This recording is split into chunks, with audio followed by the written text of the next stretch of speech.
Salam dəyərli iştirakçılar, əziz üzvlər, hər birinizin axşamınız xeyir olsun. Mən Dərya Qrup təsisçi və rəhbəri Aytaç Məhərrəmova. Dərya Qrup olaraq bu gün bizim növbəti vebinarımız keçiriləcəkdir.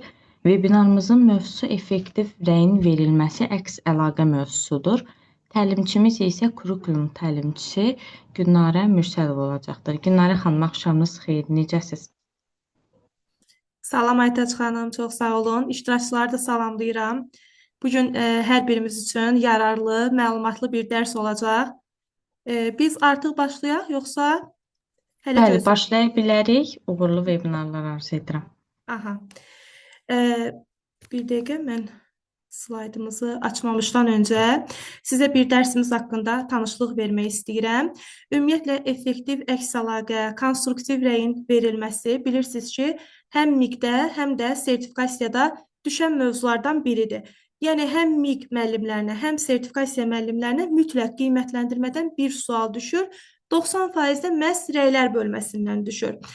Sizdə əsasən effektiv rəyi necə vermək lazımdır? Biz bugün bunun üzərində işləyəcəyik və bir də son dövrlər müəllimlərin ağlında belə bir fikir var ki, biz effektiv rəyi gündəliyə yazmalıyıq. Effektiv rəy şagirdin fəaliyyətinin tərifidir, yoxsa effektiv rəy şagirdin qiyməti kimi ona yazılmalıdır. Bugün həmin qaranlıq qalan məsələlərə də biz aydınlıq gətirəcəyik inşallah sizinlə. Gəlin vaxt itirmədən başlayaq. Deməli,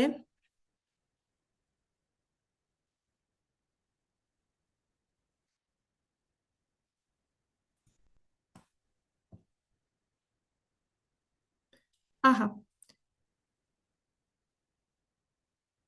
Yəqin ki, ekran hər kəsdə görünür. Bəli, görsənir. Aha.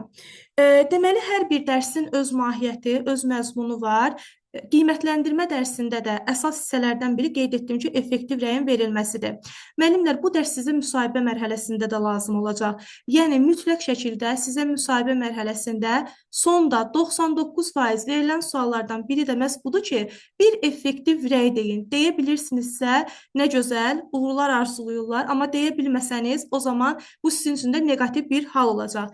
Mən inanıram ki, artıq bugünkü dərsimizdən sonra heç bir müəllim üçün qaranlıq qalan bir məqam olmayacaq. Yəni, hər bir müəllim başa düşəcək ki, effektiv rəyi necə vermək lazımdır, uzun demək lazımdır, qısa cümlələrdən istifadə etmək lazımdır və hansı məqamda şagirdə vermək lazımdır. Effektiv rəy biz əsasən formativ qiymətləndirmədə görürük və yaxud da deyirik ki, effektiv rəy formativ qiymətləndirmənin əsas komponentlərindən biridir. Yəni, əks əlaqə formativ qiymətləndirmənin əsas komponentlərindən biridir. Buna baxmayaraq, məsələn, biz summativ zamanda şagirdə effektiv rəy verə bilərik. Qrup işlərində şagirdlərə effektiv rəy verə bilərik. Bizim şagirdə verdiyimiz rəy onun fəaliyyəti haqqında ona ötürdüyümüz mesajdır. Bizim şagirdə verdiyimiz rəy qiymət deyil. Bizim şagirdə verdiyimiz rəy bal deyil. Yəni, bu sənin qiymətindir, bu sənin balındır. Müəllimlə şagird arasında iki tərəfli informasiya mübadiləsi olur. Şagird bir işi görür və mən də bir müəllim kimi şagirdimin işini qiymətləndirirəm. Eləcə də tək bu effektiv rəy şagirdlə müəllim arasında olmur. Şagirdlərlə şagird arasında da ola bilir. Ona görə də müəllim vaxtında doğru düzgün rol model olmalıdır ki, şagird bundan yararlana bilsin. Yəni, şagird də gələcəkdə qrup işində, yoldaş qiymətləndirməsi zamanı öz yoldaşlarına rəy verəndə, o da ən azı müəllimi kimi dürüst və müsbət yöndə rəy verməyi bacarsın. Deməli, rəy vermək əsasən biz öyrənəcəyik sizinlə formativ qiymətləndirmədə və rəyin gedişatı zamanı o şagirddə hansı hisslər oyada bilər və sonda hətta mən sizə rəyin üstün cəhətləri yekun olaraq da bildirəcəm. Gəlin bu hissəyə baxaq. Baxın müəllimlər, effektiv əks əlaqədə biz əsasən konstruktiv rəylərin üzərində işləyirik. Siz yəqin ki, imtahanda və yaxud da qarşınıza çıxan MİQ və yaxud da sertifikasiya suallarında konstruktiv və yaxud da destruktiv rəy deyə bir anlayış eşidirsiniz. Yadda saxlayın ki, baxın, smalik də sizin yadınızda qalsın ki, destruktiv rəy doğru anlayış deyil. Yəni, əgər biz şagirdə destruktiv rəy veririksə, bu deməkdir ki, biz onu təlimdə qırırıq. Yəni, sən bacarmırsan, səndə alınmır, olur, bəzən bizim özümüzdən asılı olmur və yaxud da biz bir müəllim kimi müəyyən qayğılara sahibik, hər bir müəllim təkcə siniflə məhdudlaşmır, siz də bilirsiniz. Amma buna baxmayaraq biz böyük bir cəmiyyəti yetişdirən insanlarıq və cəmiyyətin də təməli hardan başlayır? Şagirdlərdən başlayır. Bu gün bizim dərs keçdiyimiz şagirdlərdən başlayır. Bu gün mən əgər o şagirdlərlə üslubuma, danışıq tərzimə, onlara verdiyim motivasiyaya diqqət yetirməsəm, təbii ki, bunun acı nəticələrini gələcəkdə bir müəllim olaraq özümdə görəcəm və cəmiyyət olaraq biz bunun təsirini görəcəyik. Destruktiv rəy qırılma deməkdir. O rəyi mən şagirdə verəndə şagirdin bacarıqlarını kölgələyirəm, ona inamsızlığımı göstərirəm, mən sənə inanmıram, mən güvənmirəm ki, səndə nəsə alınar, mənfi gözlənti ötürürəm şagirdə, mənfi gözlənti bir var, müsbət gözlənti, yəni inanıram, bacararsan, alınacaq, cəhd edək, yenidən başlayaq, amma bir də var ki, yox, alınmayacaq, bitdi, məncə sən bu işi dayandır, alınmayacaq səndə. Məsələn, bu yaxınlarda çox tanıdığım bir ailənin övladı mənə yaxınlaşaraq bildirdi ki, müəllim mənə dedi ki, səndə riyaziyyat fənni alınmayacaq. Bəlkə mən hazırlaşmayım. Hələ bu şagird 9-cu sinifdə imtahan verən bir şagirddir. Yəni 9-da imtahan verən bir şagirdə, buraxılış imtahanında bir şagirdə müəllim bu sözü deməyi bacarırsa, indi siz özünüz fikirləşin ki, bu müəllim 10-11-ci siniflərlə nələr edir? Bəlkə müəllim həqiqətən də pis niyyətli deyil, bəlkə həqiqətən də müəllim şagirdə dəstək olmaq istəyib, amma bu doğru dəstək deyil. Bu şagirdin öz güvənini o qədər aşağı salmışdı ki, sonra biz onunla danışandan sonra, necə danışandan sonra, konstruktiv əks əlaqə qurduqdan sonra şagirdin öz güvəni yerinə gəldi və şagird özünə inanmağa başladı ki, doğrudan mən bacara bilərəm. Dedim, əlbəttə ki, sən bacaracaqsan. Hər bir insanın müsbət tərəfləri də var, mənfi tərəfləri də var. Elə insan var, bir məsələdə çox gözəl alınır. Həmin insanda elə məsələ var ki, belə deyim də, əziyyətlə başa gəlir. Deməli, insan cəhd etdikcə nəyəsə qadir ola bilir amma. Konstruktiv rəy şagirdə inam verir. Şagirdlə müəllimin arasında bir əməkdaşlıq yaradır. Şagirdin bacarıqlarını inkişaf etdirir. Şagirdin özünə hörməti artır. Özünə də hörmət artır və müəlliminə, digər sinif yoldaşlarına da hörmət artır. Məsələn, baxın, bu məşhur suallardan biridir ki, müsahibə mərhələsində deyirlər ki, konstruktiv rəyin şagirdin psixoloji vəziyyətinə təsiri ola bilər və yaxud da formativ qiymətləndirmənin şagirdin psixoloji vəziyyəti ilə nə kimi bir bağ ola bilər? Onda siz orada cavab verəcəksiniz ki, konstruktiv əks əlaqə vermək ilə birbaşa müəllim şagirdin psixologiyasına təsir edir. Əlbəttə ki, əgər baxın, kimsə mənə desə ki, səndə alınacaq, gəl bir daha başlayaq, bu mənə daha çox xoş təsir bağışlayar, yoxsa alınmayacaq, məncə sən burada dayandır demək. Əlbəttə ki, konstruktiv əks əlaqə daha çox şagirdi motivasiya edər. İndi gəlin davam edək. Deməli, mən burada əsas hissələri qeyd etmişəm. Hansı ki, bu əsas hissələr daha sonra Aytaç xanım qrupa da göndərəcək və biz də öz qruplarımızda, Telegram, Instagram kanallarımızda da paylaşacaq bu testi. Daha doğrusu PDF-i istəyən müəllim yararlana biləcək. Amma bu hissə əsas hissələrdən biridir, vacib hissələrdən biridir. Daha çox imtahanda, müsahibədə soruşulacaq hissə bu hissədir. Effektiv əks əlaqə necə olmalıdır? Təbii ki, bəlkə sizin aranızda bir çox müəllim var ki, bunu əzbər deyə bilər, həssas olmalıdır, konstruktiv olmalıdır, gələcəyə yönəlik olmalıdır, vaxtında verilməlidir. Amma biz bugün bunu daha dərindən analiz edəcəyik ki, vaxtında vermək nədir, spesifik olmaq nədir, gələcəyə yönəlik olmaq nə deməkdir? Bunu daha aydın şəkildə sizə izah edəcəyik. Gəlin baxaq. Rəy spesifik olmalıdır və rəydə dəqiq aspektlər vurğulanmalıdır. Bu nə deməkdir? Məsələn, bəzən bizim dərsimizdə bir metodist əyləşəndə və yaxud da yoxlama gəlib əyləşəndə müəllimin şagirdə tək afərin deməsini və yaxud da əhsən deməsini doğru hesab etmirlər. Deyirlər ki, müəllim, siz dəqiq demədiniz. Axı, uşaq hardan bilsin ki, siz ona nəyə görə afərin dediniz və yaxud da nəyə görə olmadı, keç otur dediniz. Yəni, bunu mütləq şəkildə siz açıqlayın ki, şagird bilsin ki, bu rəyin spesifik olması nə deməkdir. Yəni, qısa cümlələrdən və fəaliyyəti dəyərləndirməyən cümlələrdən müəllim qaçmalıdır. Məsələn, tutaq ki, mən şagirdə rəy vermək istəyirəm ki, mənim bu rəyim dəqiq olsun və şagird bilsin ki, bugün mən ona əhsən demişəmsə, nəyə görə demişəm, bugün ona yol göstərirəmsə, hansı hissədə ona yol göstərdiyimi şagirdə bildirməliyəm. Şagirdə deyirəm ki, arqument gətirirsən və arqumentlərlə fikirlərini əsaslandırırsan. Afərin. Deməli, şagird arqumentlər bu gün mənim məqsədim arqumentləri şagirdin deməsidirsə, arqument gətirmək bacarığını şagirddə formalaşdırmaq istəyirəmsə, açıq-aydın da şagirdə bildirirəm ki, arqumentləri əsaslandırırsan. Bəzən müəllimlər deyir ki, Gülar müəllim, bu axı uzun cümlələrdir. Biz bunlardan istifadə edə bilmirik. Məsələn, mən burada yazmışam. Məsələdə arqumentləri faktlarla əsaslandırmağın müsbət haldır. Siz deyin ki, arqumentləri faktlarla əsaslandırırsan.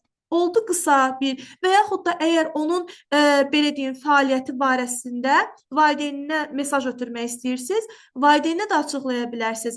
Bəzən bu sualı da verir müəllimlər mənə ki, müəllim biz 4 yazmasaq, 5 yazmasaq, 3 yazmasaq, axı valideynlər başa düşmür, biz onun övladı nə bilir və biz nə etdik sinifdə. Biz gərək 4 yazaq, 5 yazaq ki, valideyn başa düşsün ki, biz nə edirik. Amma bu gün müəllim şagirdin əgər təlim məqsədinə görə şagirdi düzgün qiymətləndirmə aparırsa, hətta şagirdə düzgün rəy verirsə, inanın ki, mən sizə açıq deyirəm ki, bu qiymətləndirmə haqqında məlumatı olmayan valideyn belə məsələni başa düşəcək. Çünki müəllim özü birinci başa düşməlidir ki, mən şagirdi nəyə görə qiymətləndirdim, təlim məqsədim nədir, təlim məqsədimə uyğun meyar çıxarda bildimmi, meyara uyğun əks əlaqə qura bildimmi? Bu gün mənim şagirdlə qurduğum əks əlaqə dərsimlə bağlı, təlim məqsədimlə bağlı olmalıdır. Məqsədə çatıb çatmaması barədə şagirdə mesaj ötürməliyəm. Baxın müəllimlər, effektiv əks əlaqə budur. Baxın, şagirdin nailiyyətini təlim məqsədləri baxımından dəyərləndirmək. Əslində biz bundan artıq qismən də olsa bura daxil olduq, yəni danışdıq. Mütləq şəkildə dərsim nədirsə, hansı bacarığı şagirddə formalaşdırmaq istəyirəmsə, mən onu dəyərləndirməliyəm. Bu gün alt standartıma uyğun nə məqsəd çıxartmışamsa, mən onu dəyərləndirməliyəm şagirddə. Yoxsa şagirdə A-nı keçib və yaxud B-dən danışmamalı və yaxud da bu gün mən sizə qiymətləndirmənin izahını verib, sizə sual verəndə taksonomiyadan verməməliyəm. Yəqin ki, fikrimi izah edə bilirəm. Məqsəd nədirsə, ona uyğun şagirdə rəy verməlisiniz. Bir nüansı diqqətinizə çatdırım. Mənə ən çox gələn suallardan biri də budur. Nə vaxt verməliyik? Yadda saxlayın müəllimlər. Səriştəli müəllim motivasiya mərhələsindən refleksiya mərhələsinə qədər şagirdə rəy verə bilər, verməlidir. Şagird lövhəyə çıxdımı, müəllim rəyin verməlidir. Şagird müəllimin sualına cavab verdimi, müəllim şagirdə rəy verməlidir. Bu, ilk əvvəl sizin üçün çətin ola bilər. Biz bu prosesə tam şəkildə öyrəşməmişik. Edən müəllimlər var, bəli. Amma biz tam şəkildə bu prosesə öyrəşməmişik. Bizə bəzi hissələr çətin gəlir, deyə bilmirik. Yoxlama gələndə özümüzü itiririk ki, görəsən necə desək daha yaxşı alınar. Amma yavaş-yavaş hər gün etdikcə siz bir dəfə ən azı bir ay cəhd edin, mənim bu gün danışdıqlarımı sinifinizdə tətbiq edin. Onda şagirdlərdə olan irəliləyişi özünüz görəcəksiniz. Yəni görəcəksiniz ki, həqiqətən də bir müəllim olaraq şagirdin fəaliyyətinə doğru o effektiv əks əlaqəni düzgün quranda şagird nə özgüvəni qalxır, nə də özgüvəni aşağı səviyyəyə düşür. Həssaslıqla verilməlidir. Bəzən müəllimlərimizin bizə verdiyi rəy bizi göyə qaldırar. Bəzən müəllimlərimizin bizə verdiyi rəy bizi yerə çırpar. Yəqin sizin də həyatınızda olub. Mən həmişə öz tələbələrimə dərs keçəndə deyirəm ki, elə müəllimlər olur ki, onların dedikləri sözlər şagirdlərdə illər boyu travma yaradır. Özü siz yadda saxlayın ki, müəllim şagirdin bəzən deyirik ana rolunda görür. Əslində bu düzgün ifadə deyil, amma bəli, valideyndən sonra mən deyərdim ki, hətta valideyndən öncə şagirdin birinci güvəndiyi insan müəllim olur, inandığı insan müəllim olur. Yəqin ki, burada müəllim övladları var, yəni özü müəllimdir, övladını da başqa bir sinifə hazırlığa qoyur və yaxud da başqa bir müəllimdə təhsil alır. Siz övladınıza nəyisə öyrətmək istəyirsiniz, siz də yəqin bu sözü eşidirsiniz ki, müəlliməm belə demişdi, müəllim bunu belə istəmişdi. Yəni sizi yox, müəlliminin dediyini ön plana çəkir və şagird bir növ müəlliminin gözündə qalxmaq istəyir. Ona görə də biz bir müəllim olaraq bizim ən diqqət edəcəyimiz məqamlardan biri rəyi şagirdə həssas verməyimizdir. Həssas demək nə deməkdir? Yəni qırıcı olmamalıdır, itici olmamalıdır. Biz şagirdi qınaq obyektinə çevirməməliyik sinifdə. Şagirdə rəyimizi verəndə o şagird bizim rəyimizdən həqiqətən də motivasiya olmalıdır, yerlə bir olmamalıdır. Bəzən yenə də deyirəm, bizim problemlərimiz, ailə qayğıları olur ki, bacarmırıq, alınmır, dərsdə emosiyalarımızı idarə edə bilmirik, amma etməliyik. Bu gün nəyəsə biz əsəbləşmişiksə, rəhbərliklə bir problemimiz varsa, bunu şagirdlərə bildirmədən, bir növ onlardan acıq çıxmaq kimi də, yəni etmədən şagirdlərə doğru düzgün həssas rəy verməliyik. Yəni qırıcı olmamalıdır. Alınmır səndə, sinif yoldaşlarınla müqayisədə sən daha zəifsən. Mən bilirəm ki, sən başqa sahəyə getsən, sənin üçün daha uğurlu olar. Məncə bu sahədə başını yorma. Yəni bunlar həssas verilmiş rəylər deyil. Bu barədə diqqətli olun. Deməli, baxın, bəzən mənə bu sualda verirlər ki, Günlar müəllimə, bunların hər birindən ayrı-ayrı düşəcək. Yox, müəllimlər, bunlar elə hamısı bir yerdə, baxın, yığışır, hamısı bir yerdə cəmlənir, olur effektiv əks əlaqə. Yəni, mən sizə sual versəm ki, və yaxud da kimsə sizə sual versə ki, effektiv əks əlaqə necə olmalıdır? O zaman siz deyin ki, vaxtında verilməlidir, həssas olmalıdır, gələcəyə yönəlik olmalıdır, konstruktiv olmalıdır və s. Bunlar hamısı effektiv əks əlaqənin üstün cəhətləridir. Konstruktiv olmaq nə deməkdir? Biz şagirdə dedik ki, şagirdin fəaliyyəti barədə ona bir mesaj ötürürük. Və bizim şagirdə ötürdüyümüz mesaj birinci onun müsbət məqamlarını vurğulamalıdır. Yəqin siz metodikada və yaxud da psixologiyada bunu biz çox eşidirik ki, əgər biz şagirdimizi dəyişmək istəyiriksə, birinci onun müsbətlərindən başlayaq. Bəli, biz şagirdin birinci mütləq ki, baxın, ən savadlı, potensialı aşağı olan şagirddən belə müəllim əgər istəsə bir cavab ala bilər. Yəni, istisnaları çıxıram. İstisnalarla bizim işimiz yoxdur. Amma 99% müəllim o şagirddən də istədiyi cavabı ala bilər. Ən azı şagirdimin bildiyi sualdan yönəlsəm, ona suallar versəm, şagird burada həvəslənəcək. Məsələn, şagirdə deyirəm ki, təqdimatında maraqlı məqamlara toxunmusan, amma bəzi hissələrdə məzmundan kənara çıxmısan. Məzmuna xələl gətirmədən fikrini ifadə etməyə diqqət elə. Baxın, burada birinci onun üstün cəhətlərini vurğuladım. Daha sonra fəaliyyətində hansı problem varsa, bunu şagirdə bildirirəm, üstəgəl şagirdə yol da göstərirəm. Bəzən imtahanda necə olur? İmtahanda bu bir növ açıq şəkildə verilmir. Məsələn, deyir ki, bəzi hissələrdə məzmundan kənara çıxmısan. Orada müəllimlər deyir ki, hə də birinci müsbətlə başladı, bəs biz bunu niyə götürmürük? Axı, yol göstərmədir. Konstruktiv rəy istəyirsə, sonda müəllim şagirdə yol da göstərməlidir. Şagird hardan bilsin ki, məzmundan kənara çıxmaq nə deməkdir? Və yaxud da şagird hardan bilsin ki, o bugün etdiyi tapşırıqda nəyi doğru etməyib, nəyi yanlış edib.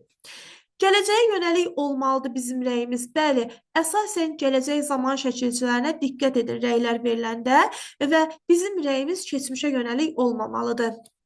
Məsələn, biz nəsə danışırıqsa, bu gündən danışmalıyıq və onu sabaha doğru istiqamət vermək üçün aparmalıyıq. Axı, rəy şagirdi istiqamət verir, axı, rəy şagirdi gələcəyə aparır. Gələcəyə doğru aparmaq nə deməkdir? Bu gün şagirdin nəticəsinin zəif olmasını mən rəylərlə düzəldə bilərəm. Əgər bir müəllim kimi mən səriştəli müəlliməmsə, doğru yol göstərməyi bacarıramsa, mənim bu gün şagirdə verəcəyim istiqamət sabahın müsbət şagirdi deməkdir. Deməli, bu gün şagird zəif halda gedəcək və sabah əgər mənim tapşırıqlarımı və yaxud da əgər mən doğru düzgün əks əlaqə qurmuşamsa, onun problemini onunla danışıb tapmışamsa, hardadır problemi, o şagird müsbət halda mənə geri dönüş edib qayıdacaq. Rəy şagirdə vaxtında verilməlidir. İstəyir müsbət rəylərimiz olsun, müəllimlər, istəyir və yaxud da şagirdin fəaliyyəti barədə hər hansı bir problem varsa ona bildirəcək. Fərqi yoxdur. Mütləq şəkilləri bağlayın. Aha. Deməli, mütləq şəkildə bizim rəyimiz bu günü və gələcəyi həll etməlidir. Bu günün nəticəsini və gələcəyə doğru istiqamətlənən fəaliyyəti əhatə etməlidir. Yəni bəzən olur ki, şagird deyirlər ki, müəllimə, bəlkə heç şagirdin mənfisi yoxdur. Biz ona mənfi deməliyik, deyirəm, yox. Mənfisi yoxdursa deməyin. Məsələn, burada mənfisi var idi, mən ona istiqamət göstərdim.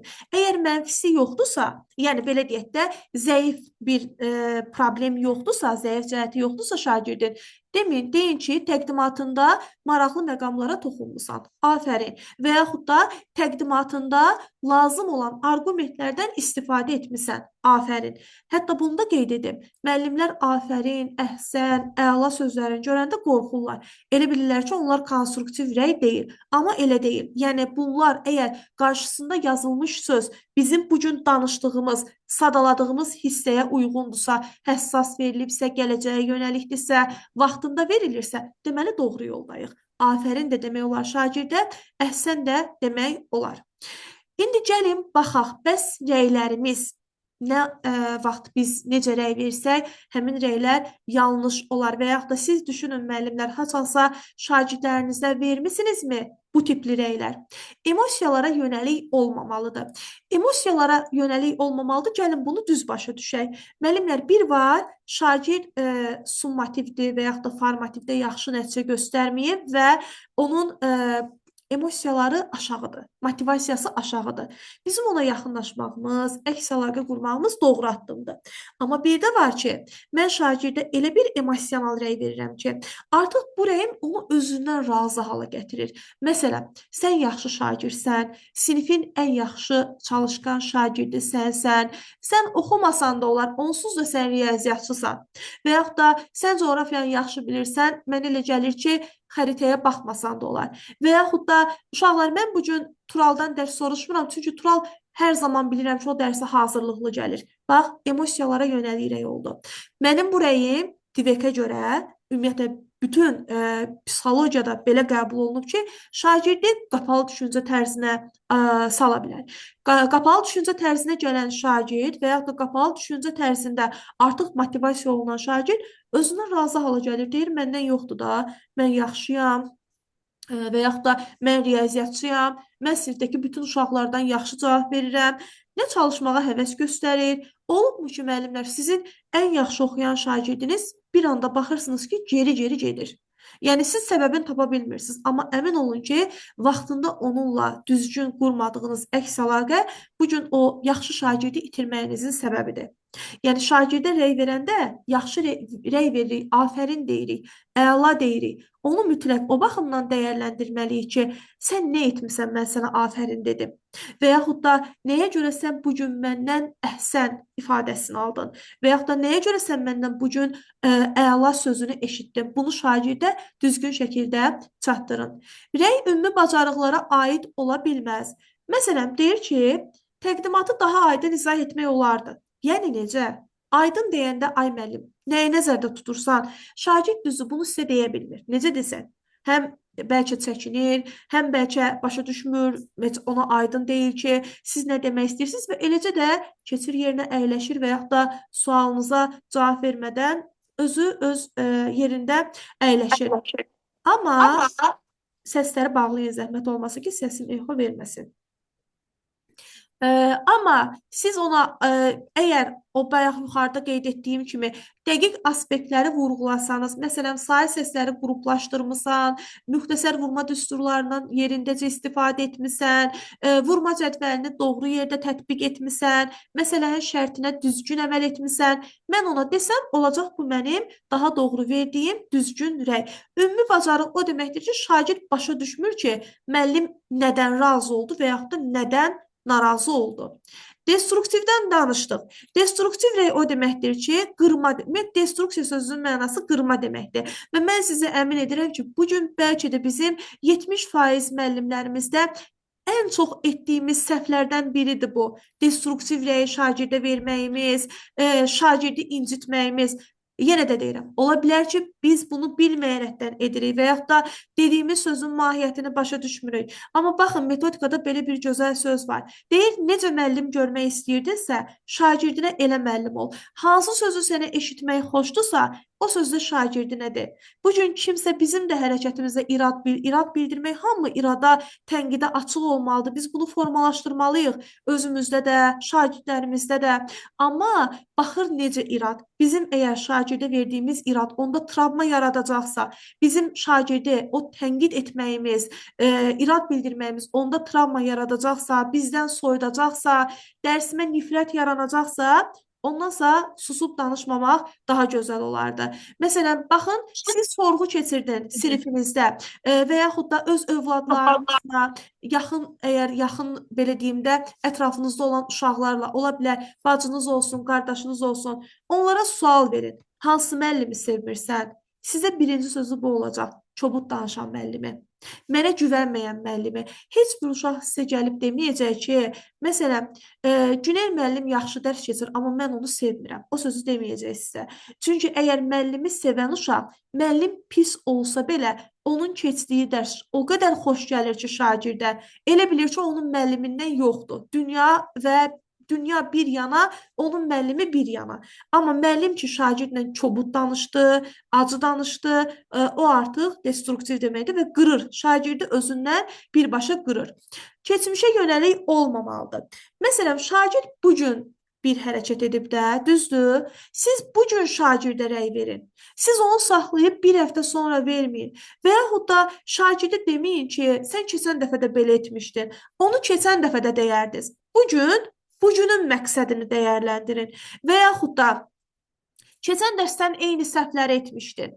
Çünki gecikmiş rəy öyrənmə prosesini azaldır, yavaşladır. Gecikmiş rəyin heç kəsə xeyri yoxdur.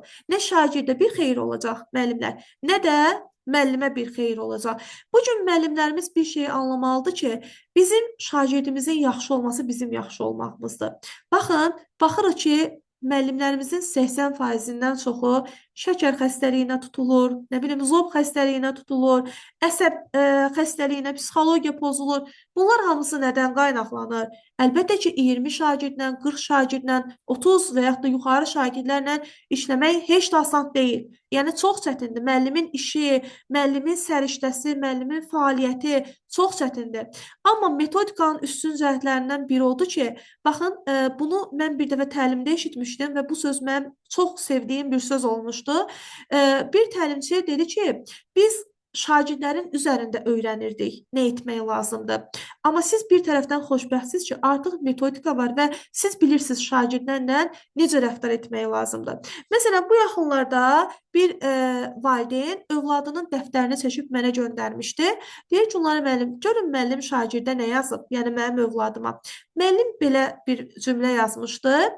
Dərsdə heç bir aktivlik göstərmir. Dərsdə potensialı çox zəifdir. Yaxşı, mən bunu şagirdə yazdım. Bu mənim düşüncəmdir, valideynə mesaj göndərirəm. Öz fikrimdəki valideyn mesajı oxusun, görsün övladı necədir. Hansı ana, hansı ata o mesaja baxanda deyəcək ki, afərin, gör nə yaxşı müəllimdir, bunu mənə yazıb göndərib. İstər-istəməz valideyndə müəllimə qarşı bir qıcıq yaranacaq.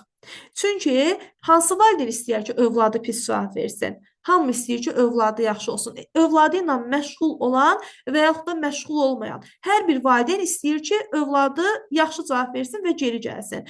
Amma müəllim onu o neqativ yöndə yox, daha müsbət yöndə, daha o həssas tonda yazıb valideynə göndərə bilər. Məsələn, yenə də deyirəm, necə, məsələn, hamınızın beynində bu sual var da, necə etmək olar? O şagirdin bir uğurunu vurğulayın. Mütləq şəkildə, yenə də deyirəm, siz səriştəli müəllimsinizsə var onun uğuru. Var. Yəqin ki, siz onu görmürsünüz. Zəif şagirdə belə Allah deyir, hər şeyi alanda bir şeyi verir insana. Yəni, ola bilməz ki, o tamamilə sussun, bugün sizin danışdığınız heç bir şeyi başa düşməsin. Başa düşməyibsə günah bizdədir. Yəni, o zaman günahı biz özümüzdə axtarmalıyıq ki, niyə başa düşmədi? Faktoloji sual deyilən bir anlayış var. Faktoloji sual nədir? Yəni, dövlət başa düşür. Dövlət başa düşür ki, sinifdə hamısı wunderkind deyil, hamının IQ səviyyəsi yüksək deyil, hamı yüksək potensiallı uşaqlar deyil. Bunu dövlət başa düşür və dövlət müəllimə deyir ki, sən artıq neqativ cümlələrdən istifadə etmə. Bacarırsansa, o faktoloji sadə sualları belə şagirddən cavabını al və ona denən ki, afərin, bax sən bu məlumatı dedin. Bu məlumatın da üzərində işləsən daha gözəl olar. O faktoloji bilikdən deyir yola çıx və şagirdin fəaliyyəti barədə onunla əks əlaqə qur. Məsələn, ən çox etdiyimiz səhvlərdən biri müqayisə etmək, şagirdlərimizi bir-biri ilə müqayisə edirik. Ümumiyyətlə müəllimlər yadda saxlayın. Müqayisədir, rəqabətdir. Bunlar kurikulumda, metodikada yol verilməzdir, qəbul edilmir və testdə də görsəniz artıq siz bunu səhv götürəcəksiniz. Yəni müqayisə etmək, rəqabətə yönümlü bir sinif mühiti yaratmaq bu qaldı ənənəvi təlimdə. Müasir təlimdə müəllim əməkdaşlığa əsaslanan konstruktiv, kompromisə gedən bir mühit yaratmalıdır. Mən bu gün şagirdi sinif yoldaşı ilə müqayisə etsəm, o zaman şagirddə həm sinif yoldaşına qarşı bir aqressiya yaranacaq, o bilir, mən bilmirəm, müəllim onu sevir, müəllim məni sevmir deyə bir düşüncə yaranacaq şagirddə. Həm də müəllimə artıq onda bir kim formalaşacaq ki, müəllim gör məni kiminlə müqayisə edir. Yəni müqayisə etmək olmaz, destruktiv demək olmaz, keçmişə yönəlik demək olmaz, emosiyalara yönəlik şagirdə rəy vermək olmaz. Rəylər barədə bundan başqa sizə heç bir şey düşməyəcək. Ya sizə deyəcək doğru rəyi tapın, bunlardan birini tapacaqsınız testdə, ya sizə deyəcək ki, doğru olmayan rəyi tapın, o zaman da siz bunlardan birini axtaracaqsınız ki, müəllim müqayisə edibmi, müəllim emosiyalara yönəlik rəymi verib, ümumi bacarıqlara yönəlik bir rəymi verib, bunu müəllim sizdən, belə deyim də, soruşacaq. İndi yekun olaraq biz bugün nə öyrəndik? Gəlin biz yekun olaraq baxaq ki, effektiv rəyin təhsildə əhəmiyyəti, üstün cəhətləri nədir? Və yaxud da, məsələn, kimsə bizə gələcəkdə sual versə müsahibədə ki, sizcə rəy uşağa necə təsir göstərir? O zaman biz deyəcəyik ki, rəy şagirddə məsuliyyət hissi formalaşdırır. Rəy şagirddə müstəqil öyrənməni formalaşdırır. Rəy müəllim-şagird münasibətinin effektiv formada formalaşması üçün bir təkan rolunu oynayır. Müəllimi şagirdə yaxınlaşdırır, lap loru dildə deyək. Şagirdi müəllimə yaxınlaşdırır. O uçurum olur müəllimlə şagird arasında da. Bilirsiniz necə bir uçurumdan danışıram. Təlim məqsədinə çata bilməyəndə, şagird hər hansı bir məqsədə çata bilməyəndə, dərsi başa düşməyəndə, nəsə tapşırıqlarında zəif bir cavab verəndə uçurum yaranır münasibətlərdə. Müəllim məhz bu effektiv rəylə o münasibəti ələ ala bilər. O uçuruma yol verməz. Hər gün şagirdin səhvini, iradını ona bildirmək müəllimlər o şagirdə yaxşı təsir göstərməyəcək. Baxın, metodikada ən sevdiyim sözlərdən biri də budur ki, deyir, nə ötürürsənsə, onu da alırsan. Yəni, nəyi şagirdə ötürürsənsə, onu da geri alarsan. Bugün şagirdə müsbət gözlənti ötürərsən, müsbət gözlənti şagirddən alarsan, mənfi gözlənti ötürərsən, mənfi gözləntini də şagird sənə geri qaytarar.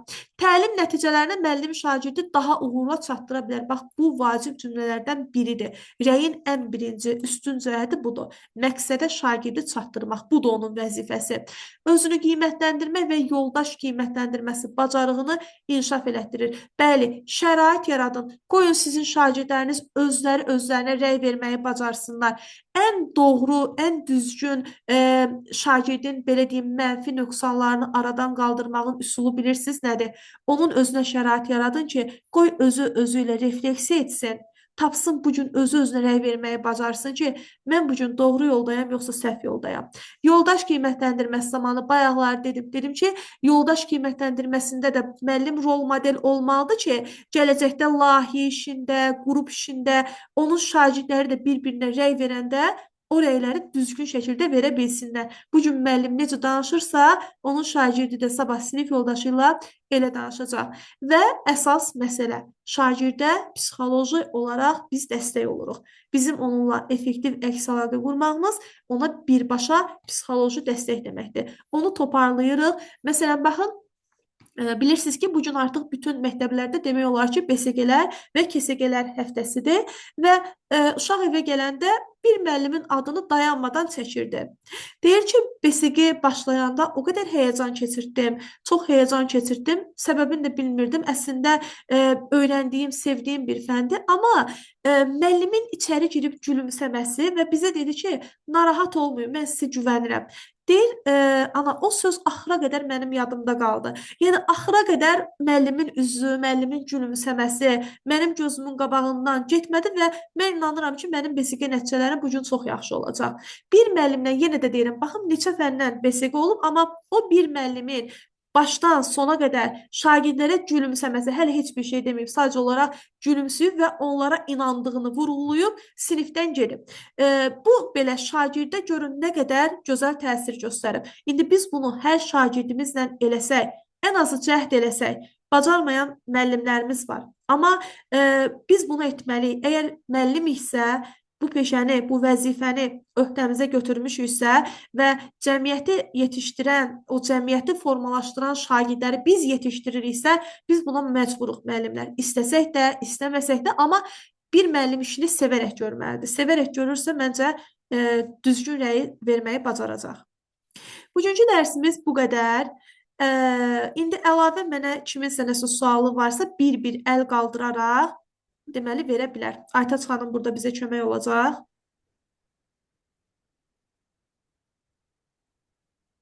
Aha. Sualı olan varsa əgər mesaj bölməsini də yaza bilər, rəy bölməsini və yaxud da özü də səsləndirə bilər. Səsli şəkildə hətta mən artıq bunu dayandırım. Səsli şəkildə bildirsələr daha yaxşı olar. Məsələn, bu fürsətdir. İstifadə edin.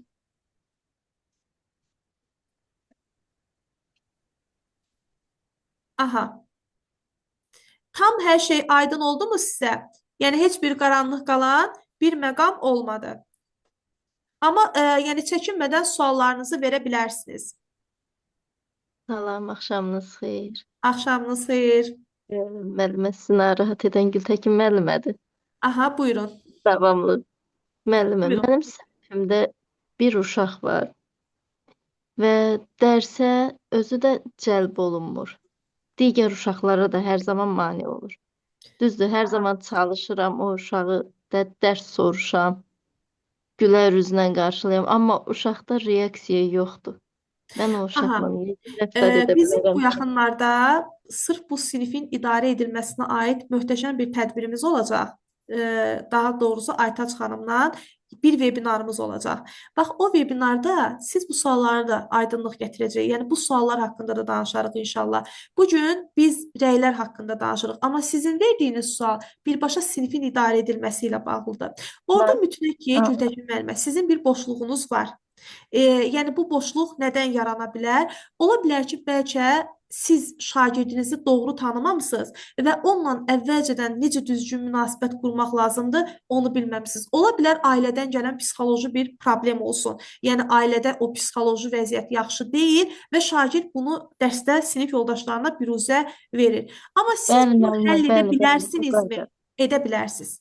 Müəllim böyük qüvvədir və mən inanıram ki, əgər siz qarşınıza məqsəd qoysanız ki, mən bu gün gedib o şagirdlə danışacağam, problemini öyrənəcəm və ona siz mesaj ötürməlisiniz ki, mən inanıram ki, sən dəyişəcəksən.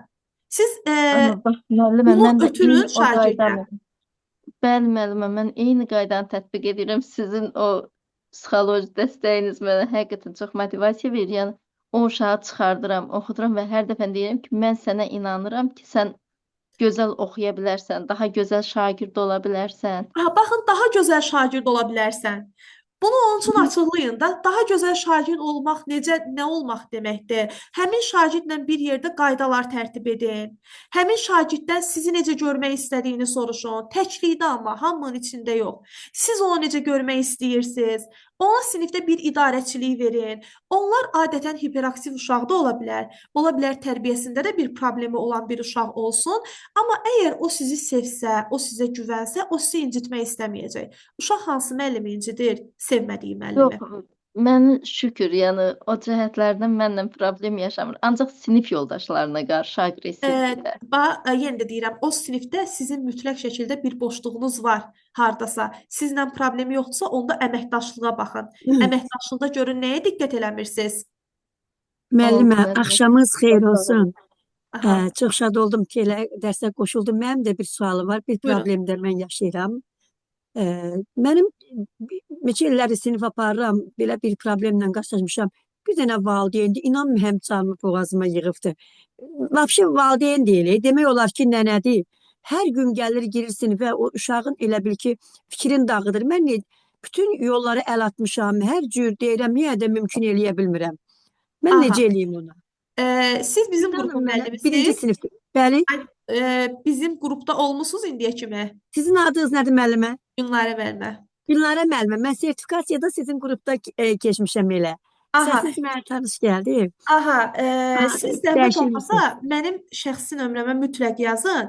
Yəni bu Hı. bir sözlə, bir cümlə ilə həll olması məsələ deyil. Yenə də deyirəm. Baxın, əgər valideyn bu gün gəlib mənim sinifimə məndən icazəsiz girirsə, bu da yenə də mənim boşluğumdur. Çünki valideyn Xeyr, sinifə gələ müəllimə, bilməz. mən ona üzr istəyirəm, sözü kəsirəm. İnanın mənə, mən özüm də bu kurikulumu çox dərindən demək olar ki, oxumuşam.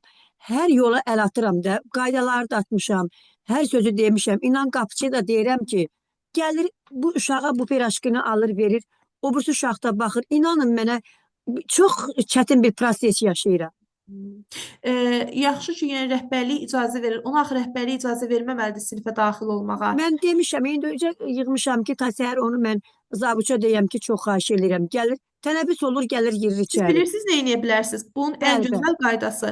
Bilmirəm, indi Hı. o rəhbərliyiniz necə icazə verər, amma icazə Hı. verməlidir. Çünki ya bu məsələni özü həll eləməlidir. Çünki bir Bəli. valideyn dərs sistem müdirindən icazə almasa, gəlib müəllimin Hə. sinfinə daxil ola bilməz. İcazəsiz Çünki da demişəm, səhər də gərək onu zara deyəm də, zabuçumuza deyəm ki, və mən bu rəhbərliyə də problemdən bildirin. Bildirin ki, əgər bu problem Hı. davam eləsə, mən Təhsil Nazirliyinə mesaj yazacağam. Yəni o Hə, valideyn hə. məktəb tək sizin burada artıq mən belə başa düşdüm ki, Hı. tək sizdən qaynaqlanan bir problem deyil. Burada rəhbərliyin də, Hı. o müdirin də, onların hamısının bir boşluğu var ki, valideyn əgər başa düşsə ki, o qaydanı, qanunu pozur. Qanununu qayda demirəm. Bu qanunun pozulmasıdır. Məktəbin nizamnaməsinin pozulmasıdır. Bir valideyn məktəb nizamnaməsini pozursa, qanunla ona iş düşür müəllimə. Yəni bax siz öz haqlarınızı, öz hüquqlarınızı bilin ki, diliniz həm rəhbərlik qarşısında, həm valideyn qarşısında açıq olsun da danışa biləsiniz. Bu gün baxın, dilə tutun, Hı. ələ alın, başa salın, təklikdə danışın. Ona nəsihət verər kimi danışmayın. Siz səhv eləyirsiniz, sizin elədiyiniz düzgün deyil. Belə danışmaqdan heç kəsin xoşu gəlməyəcək. Amma onunla bir əvvəl belə necə deyim, addım atın. Görün, ələ almaq olurmu, dilə tutmaq olurmu o valideyni? Dilə tutmaq olursa heç. Onun o deyir hər insanın bir nöqtəsi var ki, oradan yapışıb nəsə eləyə bilirsən. Müəllimə, Başa onlar düşdünüz? bir neçə də nənə idilər, bəlkə də dərs keçirdiniz, pozdum. Onun bir ikisini necə qaytarmışam. Qalıb indi bir dənəsi. İndi o bir dənəsində heç cürə mən yola gətirə bilmirəm də. Çox bir çətin acınaqlı O vəziyyətə artıq başa düşdüm. Onu Hə. artıq siz rəhbərliyə deyin və qaydalarla çox valideyn problem yaratsa, o artıq belə deyim də, siz özünüz nazirliyə, Təhsil Nazirliyinə mesaj yazın ki, o valideynin cəzası verilsin. Başqa çarə Həqiqətən inan ki, da nənə əsəb xəstəliyi tapmışam. O nənə məni bax bura yığıb demək olar ki, hər yola əl atmışam. Müəllimə, inanın mənə elə şad oldum ki, elə bir məsləhətdə sizdən aldım. çox sağ olun. Çox təşəkkür edirəm. Sağ olun. Aha. Aha. Davam Axşamınız edək. müəllimə. Salam, buyurun. Mən Səadət Cəfərzadə MİQ üzrə hazırlaşıram bu il sizə. Aha, buyurun Sadiq müəllimə. Müəllimə, ola bilər ki, yəni həyatda bəzən səhvlərə yol veririk də, destruktiv rəy göstərir uşağa. Bəs destruktiv rəyi konstruktiv formaya çevirməyin ən təsirli yolu nədir sizcə? Ən təsirli yolu birinci müəllim özü səhv olduğunu etiraf eləməlidir. Bunu tək mən həmişə dərsdə də baxın sizə deyirəm ki, birinci evdən başlayın. Evdən başlayın ki, məktəbdə də onu davam elətdirə biləsiniz. Bu gün bizim əlbəttə ki, səhvimiz ola bilər. Biz belə deyim də, biz də qayğılı insanlarıq. Bizim də problemlərimiz ola bilər. Amma şagirdi qırdığınızı hiss eləyirsinizsə, üzr istəyin. Bundan heç vaxt çəkinməyin. Üzr istəyincə və görəcəksiniz ki, gələcəkdə o da etdiyi hərəkətlərə görə sizdən üzr istəyəcək. Eyni hərəkəti, eyni səhvi o da sizə qarşı etsə, o sizdən üzr istəyəcək. Baxın, bizdə yəni məsələn səhv eləyirsiniz, görürsünüz ki, adi övladınızı bilmədən səsinizi ucaltmısınız, düzdürmü? 5-dən yüksəkdən danışmısınız və bu ona pis təsir eləyib, gözləri dolur. Yaxınlaşın, deyin ki, üzr istəyirəm, bilmədən oldu. Yəni bunu ən azı etməyiniz, o artıq görəcək ki, müəllim, axı siz onu qırmısınız. Yəni siz ona destruktiv rəy vermisiniz. Məsələn, baxın Səadət müəllimə. Mənim bir tələbəm var idi. Həm anası, həm də özü bizdə anası sertifikasiya üzrə, özü də MİQ üzrə hazırlaşan tələbə olmuşdu. Deməli, bir dəfə müəllim ondan uşaqlardan soruşurmuş ki, kim nə olmaq istəyir? Hamı müəllimə cavab verib. Bu uşaq da həyəcanla gözləyib ki, indi müəllim gəlib bundan da soruşacaq ki, nə olmaq istəyirsən? Müəllim gəlib bundan soruşmuyor. Uşaqlar da hamısı başlayıb deməyə ki, ay müəllim o qaldı, o qaldı. O da deyib ki, əşi, ondan siz bəyəm inanırsınız ki, ondan nəsə olacaq. İnanın ki, uşaq deyir ki, gəldim evə anama dedim bu sözü ki, getsin müəllimə ki, o mənə niyə elə söz dedi? Anam da dedi ki, o mənim iş yoldaşımdır. Mən ona heç nə deyə bilmərəm və deyir müəlliməm, mən bir aydan sonra mədə qanaxması ilə xəstəxanaya düşdüm. Görürsüz? Baxın, bayaq ona görə deyirəm. Deyirəm, müəllimin şagirdə verdiyi rəy onu göyə də qaldıracaq, onu yerə də çırpacaq. Yəni uşaq o qədər yemək yeməyib ki, həm anası bir növ ona pis təsir eləyib ki, sən niyə mənim haqlarımı müdafiə eləmirsən? Həm müəllim ona pis təsir eləyib ki, yəni sən niyə mənə güvənmirsən? Mən sənə nə etmişəm ki, sən mənə güvənmirsən də. Deyir ki, Gülnara müəllimə, mən APİyə qəbul oldum, ibtidai sinif müəllimi belə deyək ixtisasına və deyir avqustun 25-i bilirsiniz ki, müəllimlər işə gedir. Deyir getdim gördüm müəllimlər otağında oturub bu müəllim sırf deyir ona görə getmişdim. Getdim qapını açdım dedim ki, müəllim mən gəlmişəm. Dedi hə təbrik edirəm sən bəs qəbul olmusan. Deyir dedim qəbul olmuşam, amma ona görə qəbul olmuşam ki, sizin kimi uşaqlar yetişməsin. Yəni gələcəkdə sizin kimi uşaqlar yetişib belə müəllimlər olmasın. Deyir, dedim, çıxdım. O mənim deyir, ürəyimdə o qədər böyük travma qalmışdı ki, universitetə qəbul olandan sonra öz güvənim də yerinə gəldi və o müəllimə olan kinimi deyir, həmin gün getdim müəllimin özünə bildirdim ki, yəni siz düz eləməmisiniz də mənə vaxtı ikən o sözü demisiniz ki, səndən heç bir şey olmayacaq. Belə, yəni dediyiniz an düzəltməyə çalışın. Müəllimə, bir sual da Evet. cavablandırım, zəhmət olmasa deyim onu sizə. Bu formativ qiymətləndirmə zamanı elə jurnal qarşımdadır. Mən Aha. onu bu cür qiymətləndirirəm. Tutaq ki, Azərbaycan dilidir. Sadə orfoqrafiya biliklərindən istifadə etməklə sözü düzgün yazmaqda çətinlik çəkir. Bu birinci səviyyə Olmaz. aiddir. Olmaz. Necə yazaq müəllim onu? Olmaz. Baxın, Bu axıra o qədər çox oxuyum, üzrü sayın, böyük, axıra o da qədər. böyük bir mövzudur. Baxın, bizim Aytaç xanımla bu gündən sonra əməkdaşlığımız davam eləyəcək. Siz qrupa daxil olun. Bunların hər birinə aid mən sizə mövzu keçəcəm. Webinarlarımız olacaq, narahat olmayın. O çox böyük mövzudur. Onu rubrikləri mən birinci sizə izah eləməliyəm. Çətinlik çəkir, amma belə yenə də deyim, bunu özünüz üçün qayda kimi götürün. Çətinlik çəkir, müəllimin köməyindən istifadə edir, qismən edir, bir də neqativ sözlər. Olmaz, qətiyyən qadağandır. Nə olar? Faktoloji biliyi götürürsüz. Məsələn, birinci dediyiniz cümləni deyin müəllimə. Müəllimə, qoy axıra qədər bunu oxuyun. Bax, birinci səviyyə, ikinci səviyyə, üçüncü səviyyə, dördüncü səviyyə. Bax, belə yazmışam bunu. Birinci səviyyə yazmışam ki, məsələn, Aha. yazmaqda çətinlik çəkir. Hamısını oxumuram da. İkinci Yox, səviyyə ondan o yazmışam ki, çətinlik çəkirdən qabaq bir söz dediniz. sözü düzgün yazmaqda çətinlik çəkir. Yox, sadə sözü ilə başlayan bir cümlə dediniz. Sadə orfoqrafiya lüğətindən istifadə etməklə Bitdi. sözü Baxın, düzgün. zəif şagirdimin qiyməti budur. Gündəliyinə yazacağım söz budur. Nə yazım? O sadə məlumatlardan istifadə edir. İstifadə. Sonra ikincidə yazmışam ki, ikinci səviyyəyə çox təşəkkür edirəm Gülnarə müəllimə. Çox şad oldum, həqiqətən deyirəm. Sadə orfoqrafiya biliklərindən ikinci səviyyə yazıram. İstifadə etməklə düzgün yazmaqda qismən çətinlik çəkir. O cür yazmışam. Orfoqrafiya qaydalarından müəyyən cümlələrdə istifadə edir. Ancaq çətinlik yazmayır. Olmaz, olmaz. Aha. Onu müsahibə Sonra- gələsəniz, sizə neqativ tutacaqlar. Ümumiyyətlə, yoxlama da gələndə deyir səhv eləmisiniz. Çobud Bilirsiniz danışın müəllimə, biz o müəllimə. zaman öyrənəndə, Bizə belə demişdilər. Sizdən əvvəl idi, İndi daha sonra olmaz. Baxın 4 ildir artıq bu qayda 2022-ci ildən başlayıb da sizin sertifikasiyanız ibtidai bəli, bəli. siniflərdən Mən başladı. 23-də keçmişəm. Aha, 2022-ci ildən bu tərəfə artıq biz çətinlik çəkir, qismən müəllimin köməyindən istifadə edir. Bu sözlərdən istifadə etmirik. Edən müəllimlərə də tövsiyə edirik və dönə-dönə Müəllimə, indi deyirik bax, ki, olmaz. birinciyə yazdım ki, sadə orfoqrafiya lüğətindən istifadə edir. Aha, bəli, sadə şəkildə istifadə edir. Sadə şəkildə istifadə edir. Yəni Aha. ən asan formada istifadə edə bilir də. Orada artıq Sadə şagird istifadə edir. mürəkkəb bir tapşırıq yerinə yetirə bilmir. Ya da Bəli. tapşırıqla bağlı sadə belə deyək, tapşırıqla bağlı sadə məlumatları icra edir. İcra edir. Sonra ikincidə Faktoloji sözündən də çox istifadə edin birinci səviyyədə. aha. İkincidə yazım ki, yazmışam ki, qismən çətinlik çəkir. Ora mənə yazım ikinciyə. Aha, müəllimə siz istəyirsiniz, mənim nömrəmi Bəli. Aytaç xanımdan alarsınız və yaxud da şəxsi nömrəm varsa, mən hətta sizə onun gözəl bir nümunəsini göndərərəm Aha. ki, ona Sonra baxıb müəllimə, özünüz düzəldərsiniz. bir dənə də bunu deyim, başa dönərəm. Hı -hı, deyin. Üçüncü səviyyə yazmışam ki, əsasən çətinlik çəkir.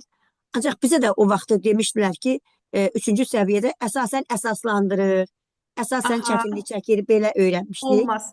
Olmaz. Əsasən Dördüncü, əsaslandırır, olar. aha. Aha, olar. Dördüncü səviyyədə yazmışam ki, sadə orfoqrafiya biliklərindən istifadə etməklə sözü yazır.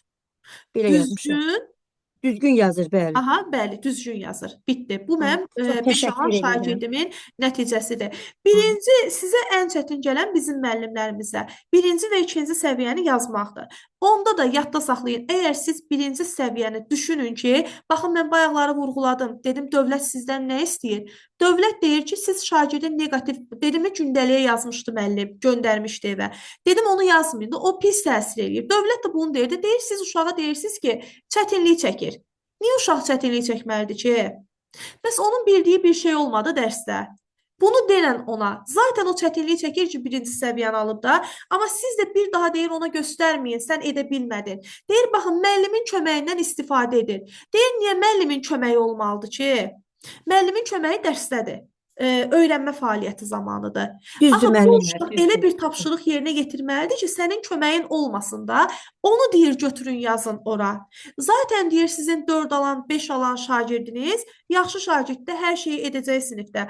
Amma o uşaqlara da motivasiya olsun deyə onlara göstərin ki, sən bunu bilirsən, sən bunu bildin. Məqsəd budur müəllimə. Ona görə çətinlik çəkir, qismən, bax bu sözlərdən istifadə etmirik. Rəylərdə də, elə biz rəylərdə də neqativ cümlələrdən istifadə etməməliyik. Edə bilmədin, bacarmadın. Məsələn, deyirəm ki, təqdimatın yaxşıdır, amma arqumentləri əsaslandırmadın. Olmaz, inkar olmaz, neqativ olmaz. Düzdür, müəllimə. Mənim sinifimdə bu il birinci sinifdə bir şagird var, sizin sözü əsasən. Həqiqətən o uşağa dedim ki, bir dəfə sən yaxşı oxumadın, o uşaq özünə qapandı. Amma Gördünüz. hər gün ona başa düşdüm ki, bu uşaq fərəhlənmək istəyir. Başladım Bəli. ki, sən hər şeyi bacarırsan. Sizin gözünüzdə qalxmaq istəyir. Bəli, Çünki dedim sən o müəllim qədər onun gözəl ikinci oxuyursan, varlığıdır, inandığı, güvəndiyi bir bacarırsan. varlıqdır. Bəli. Sən çalışsan, hər şeyi öyrənəysən, vurmanı da öyrənəysən, çıxmanı da öyrənəysən. Bu günlərim həmən uşaq 10 dairəsində Aha. üstə gəlməni, çıxmanı da özü həll edir, Allaha and olsun. Əla. Təşəkkür Əla. edirəm. Yəni ona görə deyirəm ki, bu effektiv əks əlaqə tək bir müəllim kimi ola bilər. Biz artıq sertifikasiyamız bitib. Hər bir müəllimə lazımdır ki, ən azı bundan sonra şagirdlərimizlə, baxın siz onu müşahidə etmisiniz, nə gözəl. Amma müşahidə etməyən müəllimlər də var. Hələ də şagirdi vecinə almayan, onu təlim prosesində dəyərləndirməyən, o şagird yönümlü təlimi yox, müəllim yönümlü təlimin tərəfdarı olan. Bəzən bizim müəllimlərimiz düşünür ki, bizim şagirdə gözəl söz deməyimiz onu daha sinifdə özündən razı hala gətirər, mənim sözümdən çıxar şagird. Bu düzgün yanaşma deyil. Yadda saxlayın, bax mən həmişə bu sözü deyirəm. İnsan sevdiyi insanı incitməz. Xüsusilə də baxın bu müəllim olsa, müəllimi sevirsə şagird, sevmək yəni qayğı göstərirsə, münasibət yaxşıdırsa, yaxşı münasibət görürsə, bu artıq başqa cür bir ab-hava yaradacaq. Bəli, fiziki tərbiyədə olar. Fiziki tərbiyədə də idman hərəkətlərini edə bilməyən şagirdlər var. Down sindromlu uşaqlarımız var, autizm problemli uşaqlarımız var. Hansı ki, onlar bizimlə göz kontaktı qura bilmirlər. Onların sosial bacarıqları zəifdir, qorxurlar, səsimizi yüksəldirik, narahat olurlar. Sinifdəki şagirdlərin səsi o uşaqlara pis təsir eləyir və yaxud da uşaqdır, idman, məsələn, ürəyi zəif bir olan uşaq idman dərsinə daxil olmamalıdır, yəni ağır hərəkətlər etməməlidir.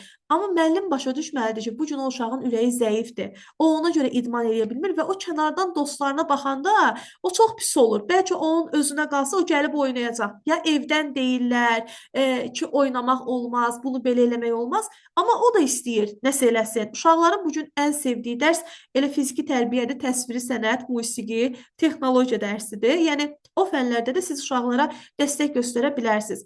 Məsələn, idman dərsində bir uşağınızın yaxşı bir uğurunu görə bilərsiniz. Onu fərəhləndirin. Qoy getsin. İndi siz müəllim olaraq görürsünüz də bu uşaq qaçışda yaxşıdır, güləşdə yaxşıdır, basketbolda, voleybolda yaxşıdır. Bunu müəllim olaraq dəyərləndirin. Görün uşaqlar necə onlarda aktivlik yaranacaq. Yəni sevirlər idmanı. Müəllim, dərsi Zoom-da keçirsiniz elə? Yox, bu gün sadəcə webinarımızdır. Aha. Təşəkkür. Sual verə bilərəm. Bəli, buyurun. Mən Nuriyeva Çinarə Migüzrə Festə hazırlaşan bir sualım olacaqdı. Buyurun. Dərsin bitməsinə az qalıb, vaxt məhdudiyyəti var. Sürətli amma eyni zamanda təsirli, effektiv rəy necə verə bilərəm? Sürətli, siz niyə gözləyirsiniz ki, onu axırda verəsiniz? Məsələn, dərs keçmişəm, çatdıra bilməmişəm də, amma axırda rəyi də vermək istəyirəm. Necə Burada verə bütün bilərəm? uşaqlara söhbət gedir, yoxsa bir uşaqdan söhbət gedir? Bir uşaqdan. Belə deyək də, axı orada sizin keçdiyiniz dərs önəmlidir. Mən onu indi deyə bilmərəm, axı siz hansı dərsi keçmisiniz və nəyə uyğun şagirdə rəy vermək istəyirsiniz? O gərək nəsə eləsin, təlim məqsədi baxımından nəsə olsun ki, siz də ona uyğun rəy verəsiniz. Yəni, Siz rəy qısa da verə bilərsiniz, vacib deyil geniş rəy verəsiniz. Məsələn, tutaq ki, sual-cavabda aktivdir uşaq. Deyirsiniz ki, mətnlə bağlı suallarda aktivlik göstərdim, bitdi. Yəni ümumiyyətlə rəy verməyə məcburdur. Məsələn, ola bilməz ki, o gün qalsın, sonrakı dərsdə məsələn eyni Yox. Həmin vaxt müəllim şagirdə verməlidir. Suala cavab verdimi, verin rəyi sonraya saxlamayın. Tapşırığı gəldi lövhədə etdimi, verin həmən dəqiqə rəyi sonraya saxlamayın. Aha, anladım. Çox sağ ol. Bəli, siz sağ olun. Başqa sualı olan? Günarə müəllim, axşamınız xeyir olsun. Axşamınız xeyir. Olarmı bir sual vermək istəyərdim? Buyurun. Deməli, Günarə müəllim, siz bayaq özünüzdə toxundunuz mövzuya. Konstruktiv əks əlaqə qapalı düşüncə yaradar düşüncəsindən müəllimlər vaz keçməlidir də. Amma Aha. olarmı ki, belə bir hal baş verərsə, tutalım şagirddə həqiqətən qapalı düşüncə yarandı və artıq dərslərinə biganə yanaşır. Bu Aha. vəziyyətdən ən sadə çıxış yolu nədir? Yəni bir müəllim Müəllim öz xatirəsi nə səhvini olmalı? düzəltməlidir. Birinci, Bəli. harda səhvlərə yol verdi ki, onun şagirdi bu vəziyyətə gəldi, çıxdı. Tez valideynlə əlaqə saxlamalıdır. Necə? Yəni dəstək olmalıdırlar onlar bir-birinə. Bir də şagirdlə danışıb, məsələn, o şagirdin keçmiş uğurlarını, onların nəyə səbəb olduğunu şagirdinə bildirməlidir. Yəni toparlamalıdır da şagirdini. Necə evdə övladınız görürsünüz ki, artıq əlinizdən gedir. Nə edirsiniz? Buraxırsınız, deyirsiniz getsin. Yox, dəstək olursunuz, çalışırsınız, ona yaxınlaşırsınız, kömək etməyə çalışırsınız. Burada da onun keçmiş uğurlarından başlayaraq toxuna-toxuna gəlin ki, qoy şagirdin həqiqətən yadına düşsün ki, o necə bir onun necə şagird olduğunu ona xatırladın. Qısa.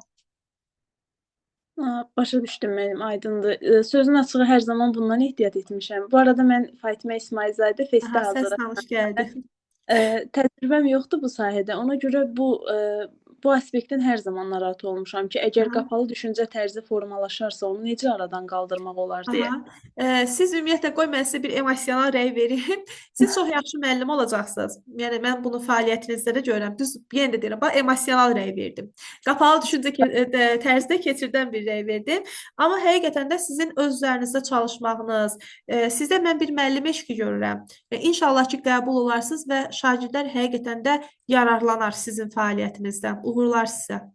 Çox sağ olun, minnətdaram. Allah razı olsun sizə də. Aha. Başqa sualınız yoxdursa, canlımızı bitirək, yavaş-yavaş sonlandıraq. Bu canlı YouTube-a yüklənəcək. İnşallah təkrar orada da baxa bilərsiniz canlımıza. Aytaç xanım nəsə demək istəyir? Deyəsən Axşamınız xeyir olsun müəllimlərin Gülnara müəllimə. sualı bitdi. Aha, buyurun. Nəsə deyirsiniz Aytaç xanım? Yox, müəllim sualını versin. Aha, buyurun müəllimə. Hansı müəllim? Axşamınız xeyir olsun Gülnara müəllimə. Axşamınız xeyir. Xəyərlə müəllim idi sizi narahat eləyən. Aha, buyurun. Festə hazırlaşıram endemik üzrə. Deyirik burada rəylərdə rəyə aid deyil, destruktiv olmamalıdır, keçmişə yönəlik olmamalıdır, bir müddət sonra verilə bilməz. Bir də rəy ümumi bacarıqlara deyil, aid ola bilməz. Məsələn, qrup işi üzrə hər hansı uşaq bir məsələn iş üsulundan istifadə etmişəm qrup işi üzrə. Və bu zaman yəni ümumi olaraq ona rəy verə bilmərəm şagirdlərimin hamısına. Yox, ümumi bacarıq başqa şeydir. Ümumi bacarıq odur ki, məsələn, siz qrupa deyirsiniz ki, əməkdaşlıqda zəif oldunuz. Bu ümumi bacarıqdır. Əməkdaşlığın harasında bir-birlərini dinləmədilər, ünsiyyət qurmaqda çətinlik çəkdilər, vaxtdan düzgün istifadə etmədilər, liderlik bacarığı olmadı, sosial bacarıqları olmadı. Ümumi bacarıq bu deməkdir. Yəni siz bir fəaliyyəti dəqiq vurğulamalısınız da, bu nəyə görə belə oldu? Amma dəqiq şəkildə vurğulamırsınız. Aydındır müəllimə. Aha. Aydın. Çox sağ olun. Siz Təşəkkür sağ edirəm. olun. Bundan sonra da inşallah belə vebinarlarımız davam eləyəcək. Hər kəs yararlanacaq inşallah. Aytaç xanım, sizə də təşəkkür edirəm. Çox sağ olun ki, bizə bu şəraiti yaratdınız. Müəllimlərimizlə bu cür gözəl görüş təşkil elədiniz. Davamlı, axarlı olsun inşallah. Sağ olun. Mən təşəkkür edirəm Gülnara xanım, minnətdaram. Çox maarifləndirici və çox gözəl bir webinar oldu. Nə zamandır düşünürdüm ki, FES Akademiya ilə bir əməkdaşlıq edək və artıq yavaş-yavaş MİQ imtahanı gəlir, imtahanlar yaxınlaşır. Bu mövzular yaxşıdır ki, müəllimlər həm hazırlaşırlar, həm də təkrar olur onlar üçün. Suallarını da təqdim edirlər və daha yaxşı hazırlaşmış olurlar. Yəni mən ən azından belə düşünürəm. Əməkdaşlığımız çox xoş oldu. Sizə minnətdaram. Təşəkkür edirəm olun. dəvətimi qəbul etdiyiniz üçün və bu webinar üçün. FES Akademiyada Dərya Qrup adından minnətdarlığımı Çox sağ bildirirəm. olun. Ümid edirəm ki, əməkdaşlığımız davam edər. Növbəti webinarlarda görüşmək ümidi ilə çox sağ olun bir daha. Təşəkkür Sağ olun. edirəm. Çox sağ olun.